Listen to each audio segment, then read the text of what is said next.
नमस्कार, नेपाल अनलाइन स्कुलमा स्वागत छ। आज हामी कम्प्युटर जेनेरेसनको डिस्क्राइब गरिरहेको सिरिजमा फिफ्थ जेनेरेसन, यसलाई हामी कमिङ जेनेरेसन अफ कम्प्युटर पनि भनेर जान्दछौँ। र फिफ्थ जेनेरेसन कम्प्युटरहरू आर्टिफिसियल इन्टेलिजेन्स एआई बेस्ड कम्प्युटरहरू हुन्, जुन चाहिँ डेभलपिङ प्रोसेसमा रहेका छन्, हैन। र यो चाहिँ इन्कम्प्लिट छ, अहिले कम्प्लिट भइसकेको छैन। साइन्टिस्टहरूले चाहिँ यसको बारेमा रिसर्च र डेभलपमेन्ट गरिरहेका छन्। र फिफ्थ जेनेरेसन कम्प्युटर चाहिँ जिनियस आइक्यू भएको र रिजन लोजिकल्ली गर्न सक्ने, रियल नलेज भएको र मान्छे जस्तै अन्डरस्ट्यान्डिङ क्यापासिटी भएको र टोटल्ली डिफ्रेन्ट, टोटल्ली नोभल र totally new fourth generation of computer series भन्दाखेरि टोटल्ली न्यू, टोटल्ली नोभल र टोटल्ली डिफ्रेन्ट किसिमको बनाउने रिसर्च एन्ड डेभलपमेन्ट भइरहेछ। यसमा चाहिँ मिमिक ह्युमन सेन्स र म्यानुअल स्केल र इन्टेलिजेन्स जस्ता फिचर्सहरू चाहिँ डेभलप गरिराखिएको छ है। अब फिफ्थ जेनेरेसन अफ कम्प्युटर चाहिँ आफै पढ्न सक्ने र सेल्फ अर्गनाइजेसन गर्न सक्ने, हैन, super large scale integration SLSI चिपहरू युज गरेर बनाइने भनेर रिसर्च भइरहेछ। र यो कम्प्युटरहरूमा चाहिँ एकदमै लार्ज मेमोरीहरू रिक्वायरमेन्ट हुन्छ, हैन। प्यारालल प्रोसेसिङहरू गर्न सक्छ, सेभरल इन्स्ट्रक्सनहरू एकै टाइममा प्यारालली एक्जिक्युट गर्न सक्छ, फास्टर प्रोसेसिङ स्पिड हुन्छ, हैन। र यसमा आर्टिफिसियल इन्टेलिजेन्सको युज हुन्छ, थिङ्किङ र रिजनिङ गर्न सक्छ, हैन। Natural language processing, speech recognition, voice recognition, robotics, expert system ES पनि भन्छ, हैन, NPL जस्ता कुराहरू फिफ्थ जेनेरेसन अफ कम्प्युटरमा चाहिँ डेभलप गरिराखिएको छ है। त फिफ्थ जेनेरेसन अफ कम्प्युटर चाहिँ अहिले डेभलप भइरहेको कम्प्युटरहरू, कम्प्युटर डिभाइसहरू, टेक्नोलोजीलाई जनाउँदछ है। त हामी यहाँ हेरौँ, हाम्रो पाठमा के छ भन्दाखेरि फिफ्थ जेनेरेसन चाहिँ 1980 देखि अहिलेको डेटसम्म जति पनि डेभलपमेन्ट रिसर्चहरू भइरहेछ कम्प्युटेसनल डिभाइसमा, त्यो चाहिँ सबै फिफ्थ जेनेरेसन अफ कम्प्युटर अन्तर्गत राखिएको छ। यसमा चाहिँ VLSI टेक्नोलोजी र ULSI ultra large scale integration टेक्नोलोजीको युज गरेर, हैन, माइक्रो प्रोसेसर चिपहरूको युज गरेर चाहिँ हामीले यसलाई डेभलप गरिराखेको छ। यो जेनेरेसनको कम्प्युटरमा एकदम प्यारालल प्रोसेसिङ गर्न सक्ने किसिमको hardware, software, artificial intelligence based सफ्टवेयरहरू, हैन, चाहिँ डेभलप गरिराखिएको छ। यो फिफ्थ जेनेरेसनको कम्प्युटरले मान्छे जसरी सोच्ने र व्यवहार गर्न सक्ने किसिमको बनाइराखिएको छ। यसमा प्रयोग हुने प्रोग्रामिङ ल्याङ्ग्वेजहरूमा C++, जाभा, .NET र अरू नयाँ नयाँ किसिमका प्रोग्रामिङ ल्याङ्ग्वेजहरू पनि प्रयोग गरिने कुरा रिसर्चले देखाएको छ। यहाँ एउटा सानो पिक्चर देखाएको छ है। र AI भित्र के पर्छन् भनेर भन्दाखेरि रोबोटिक्स, हामी सबैलाई थाहा छ, रोबोट, हैन, आफै काम गर्न सक्ने, आफै बुझ्न सक्ने, मान्छेसँग इन्टरेक्सन गर्न सक्ने, बोल्न सक्ने, कुनै काम आफूले लोजिक लगाएर गर्न सक्ने, मान्छेको इन्स्ट्रक्सनहरूलाई टोटल फलो गर्न सक्ने, हैन, एउटा मान्छे जस्तै इलेक्ट्रोनिक डिभाइस, हैन। अर्को न्युरल नेटवर्क भन्ने छ। अब गेमहरूको कुरा आएको छ अहिले, VR टेक्नोलोजीहरू, AIहरूको प्रयोग भएर, हैन, अनि आफै डिसिजन मेकिङ गर्ने कुराहरू, रियल टाइमको सिचुएसनमा त्यस्तो मेसिनहरू, नेचुरल ल्याङ्ग्वेजलाई बुझ्ने, हैन, त्यस्तो कुराहरू चाहिँ सबै केमा पर्छ त आर्टिफिसियल इन्टेलिजेन्स भित्र पर्छ है। अब फिफ्थ जेनेरेसन अफ कम्प्युटरको फिचर्सहरूमा ULSI टेक्नोलोजीको प्रयोग हुन्छ, आर्टिफिसियल इन्टेलिजेन्सको प्रयोग हुन्छ, नेचुरल ल्याङ्ग्वेज प्रोसेसिङको प्रयोग हुन्छ हैन। प्यारालल प्रोसेसिङ गर्न सक्ने एकदम हाई स्पिड कम्प्युटरहरू रोबोटिक्सहरूको डेभलप हुन्छ हैन। त्यस्तो कुराहरू युजर फ्रेन्डली हुन्छ, यसको इन्टरफेसहरू हैन, मल्टिमिडिया फिचर्सहरू एकदमै धेरै पावरफुल र एकदम कम्प्याक्ट हुन्छ यो, र रिलायबल हुन्छ, हिट कम हुन्छ हैन, थोरै स्पेस लिने हुन्छ। यस्ता कुराहरू चाहिँ यसमा पर्छ। अब यसको एक्जाम्पलहरूमा अहिलेको डेस्कटपहरू पनि त्यस्तै छ, ल्यापटपहरूमा भएको सफ्टवेयरहरू हार्डवेयरहरू पनि त्यस्तै छ। नोटबुकहरूको कुरा गर्नुहोस् हैन, अल्ट्राबुकहरूको कुरा गर्नुहोस्, क्रोम बुकहरू सबै यो 5th जेनेरेसन अफ कम्प्युटरमा यसलाई हामीले लिन सकिन्छ। ल 5th जेनेरेसन अफ कम्प्युटरको बारेमा हामीलाई एक्जाममा आयो अथवा सोधियो भने हामीले यसमा छुटाउनै नहुने कुरा भनेको आर्टिफिसियल इन्टेलिजेन्स बेस्ड कम्प्युटरहरू चाहिँ 5th जेनेरेसनमा पर्छन्। यो स्टिल डेभलप भइरहेछ। यसमा आइक्यू पावर धेरै हुन्छ, एबिलिटी टु रिजनिङ र लोजिकल पावरहरू धेरै हुन्छ हैन। यो रियल नलेज अथवा अहिलेको मान्छेले जस्तो सोच्छ, जस्तो काम गर्न सक्छ, त्यस्तै किसिमको अन्डरस्ट्यान्डिङ भएको, त्यस्तै किसिमको इन्टेलिजेन्ट भएको, त्यस्तै किसिमको नलेज क्यापासिटी भएको कम्प्युटर सिस्टमहरू रोबोटहरू पर्छ हैन। यो चाहिँ टोटल्ली डिफ्रेन्ट, टोटल्ली नोभल र टोटल्ली न्यू 4th जेनेरेसन अथवा अरू जेनेरेसन कम्प्युटरहरू भन्दा त्यस्तो किसिमको डेभलप गराइराखेको छ हैन। यसमा चाहिँ इन्टेलिजेन्स धेरै हुन्छ र रिसर्चरहरूले चाहिँ के गरिरहेछन् भने यसमा बायोचिपको युज गरेर 5th जेनेरेसन अफ कम्प्युटर लाई चाहिँ डेभलप गर्ने अहिले चाहिँ प्रयास गरिरहेछन्। त्यो चाहिँ अब जापानमा हैन, युएसमा त्यस्तो रिसर्चहरू भइरहेछ। अब जापानले चाहिँ प्रोलग भन्ने प्रोग्रामिङ इन लोजिक ल्याङ्ग्वेजहरूको प्रयोग गरेर अपरेटिङ सिस्टमहरूको सफ्टवेयरहरूको डेभलपहरू गरिरहेको कुरा पनि हामीले रिसर्च गरेर थाहा पाउन सक्छौँ। अब इमेज प्रोसेसिङ क्यापासिटी, सुन्न सक्ने, मेसिनहरूले बोल्ने हैन, नर्मल नेचुरल ल्याङ्ग्वेजहरू बुझ्ने बोल्ने हैन, त्यस्तो कुराहरू चाहिँ 5th जेनेरेसन अफ कम्प्युटरमा प्रयोग भएको पाउँछौँ। हामीले अहिले प्रयोग गरिराखेको, रिसर्च गरिराखेको पाउँछौँ। र 5th जेनेरेसन कम्प्युटरहरूको डिजाइन र यो प्रोजेक्ट जुन भइरहेछ युएस, जापानमा र अरू देशहरूमा, त्यो चाहिँ मेडिसिनमा ट्रिटमेन्टहरू गर्ने कुरामा हैन, अनि मोनिटरिङ गर्ने कुराहरूमा र एकदम ठुल्ठुलो प्रोजेक्टहरूमा चाहिँ यसको युज गरिने कुराहरू हामीले रिसर्च गरेर थाहा पाउन सक्छौँ। अब यो 5th जेनेरेसन अफ कम्प्युटरमा चाहिँ विभिन्न प्रोजेक्टहरू रन भएको हामीले पाएका छौँ। त्यसमा चाहिँ आइसिओटी भन्ने एउटा प्रोग्राम जापानमा भइरहेछ। त्यसले चाहिँ 5th जेनेरेसन कम्प्युटरहरूको प्रोजेक्ट चाहिँ स्टार्ट गरेको छ। अनि अर्को छ डार्पा भन्ने युएसको defence advance research project agency भन्छ हैन। त्यसले पनि यो 5th जेनेरेसन कम्प्युटरको रिसर्च गरिरहेछ। एमसिसी भन्ने छ हैन, त्यो चाहिँ युएसको micro electronic and computer technology corporation भन्ने छ। त्यसले पनि यो 5th जेनेरेसन कम्प्युटरको रिसर्च गरिरहेको छ हैन।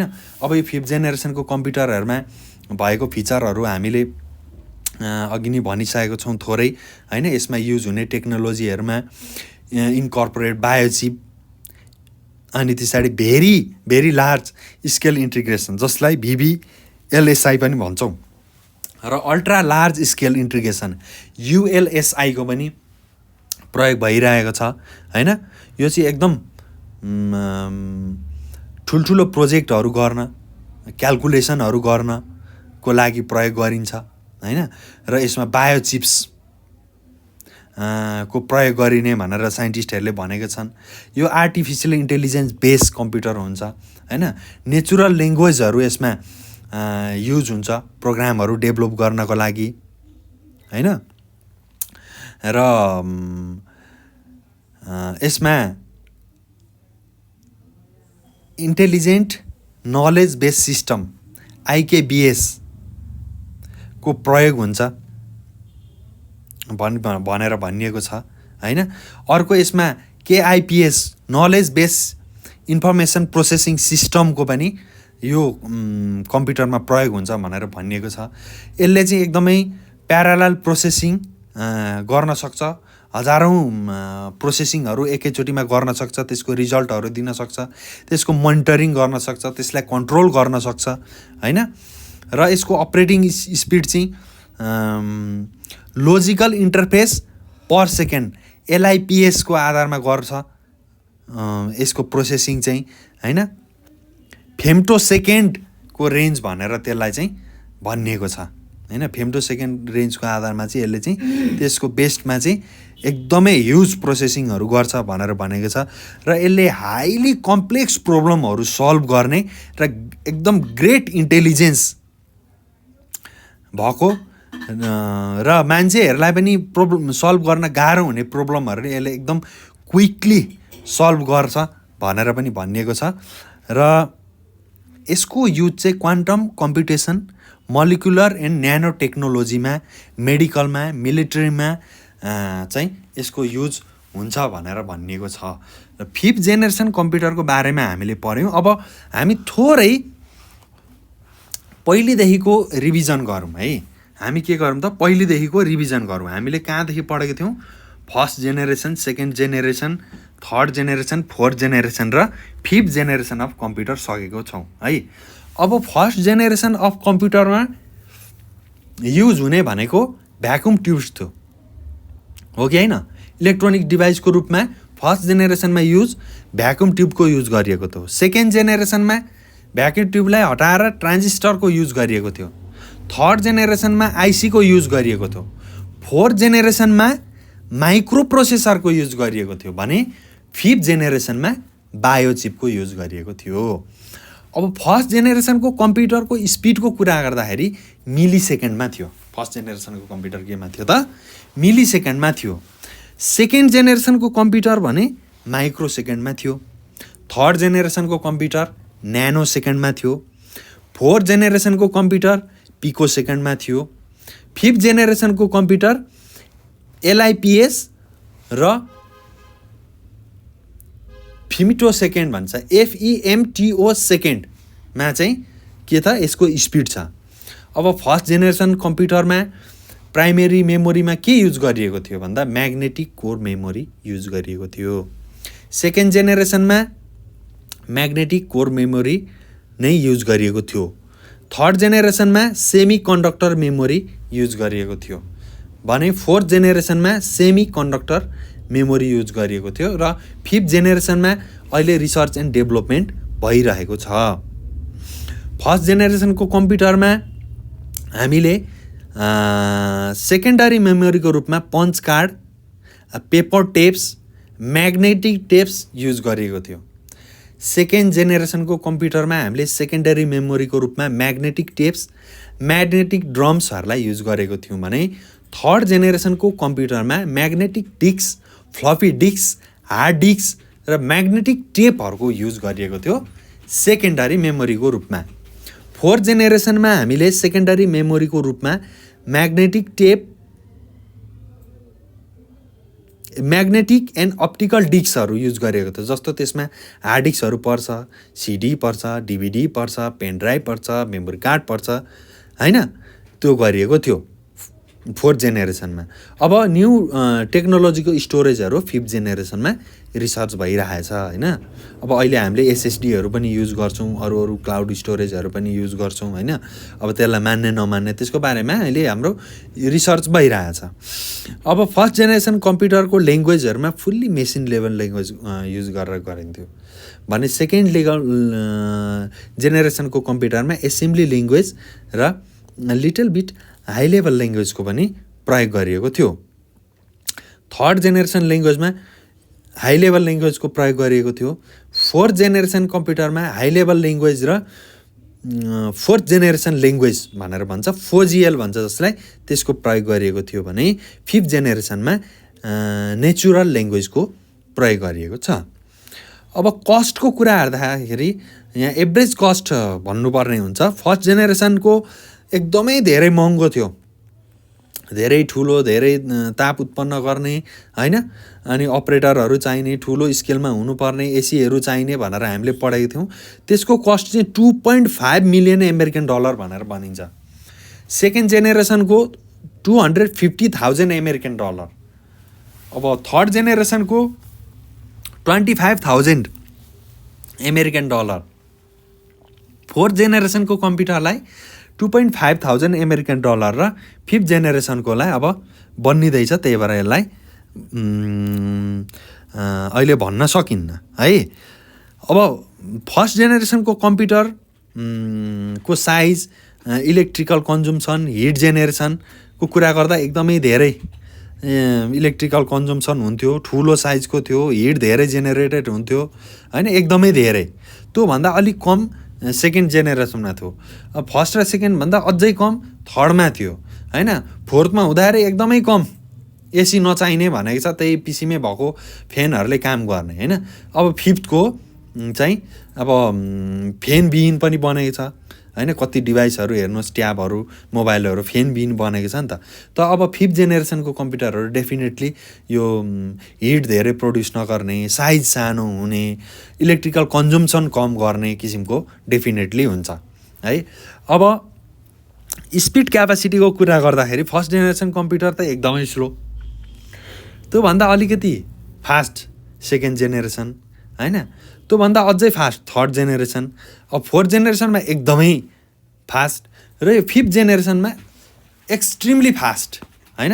यो प्रोसेसिङ पावरको कुरा एकदम मेन कम्प्युटरको जेनेरेसनको डेभलपमेन्टहरूमा मेन यसले माइना राख्छ। र एक्जाम्पलहरूमा फर्स्ट जेनेरेसनमा UNIAC, ENIAC, EDSAC फर्स्ट जेनेरेसनमा पर्छ भने सेकेन्ड जेनेरेसनमा IBM 1400 WAM, CDC 1604 अनि IBM 7094, 7030 चाहिँ सेकेन्ड जेनेरेसनको कम्प्युटरहरूको एक्जाम्पलमा पर्छ। थर्ड जेनेरेसनको कम्प्युटरको एक्जाम्पलहरूमा IBM 360 सिरिज, IBM 370 सिरिज र फोर्थ जेनेरेसनको कम्प्युटरहरूमा IBM PC, एप्पल म्याकिन्टोस पर्छ भने फिफ्थ जेनेरेसनको कम्प्युटरहरू अहिले डेभलप भइरहेको छ। त हामीले कम्प्युटर जेनेरेसनहरू फर्स्टदेखि फिफ्थसम्मको सबै कुराहरू पढ्यौँ र तपाईहरुलाई यसमा केही कन्फ्युजन, अप्ठ्यारो क्वेसनहरू छ भने तपाईहरुले नोटहरू प्राप्त गर्नको लागि हामीलाई कनेक्ट गर्नु होला, कन्ट्याक्ट गर्नु होला। हाम्रो कन्ट्याक्ट नम्बर छ 98 495 95 8 95 है। नेपाल अनलाइन स्कुलको नम्बर हो यो। यसको टेलिग्राम, भाइबर, व्हाट्सएप, फेसबुक, इन्स्टाग्राममा पनि जोडिन सक्नुहुन्छ। हामीले विभिन्न क्लासको विभिन्न भिडियोहरू हालिरहेछौँ। अहिले युकेजी देखि मास्टरसम्मको हामीले 25,000 भन्दा बढी अनलाइन क्लासहरू फ्रीमा हामीले हालेर नेपाली स्टुडेन्टहरूलाई हेल्प गरिरहेछौँ। तपाईहरुले पनि आफ्नो साथीहरूलाई, स्कुलको साथीहरूलाई, आफन्तहरूलाई सबैलाई सेयर गर्नु होला, भन्नु होला र हामीसँग कनेक्ट हुनु होला, हामीलाई सपोर्ट गर्नु होला है। यति भन्दै म नवीन यो भिडियोबाट बिदा हुन चाहन्छु। Thank you for watching.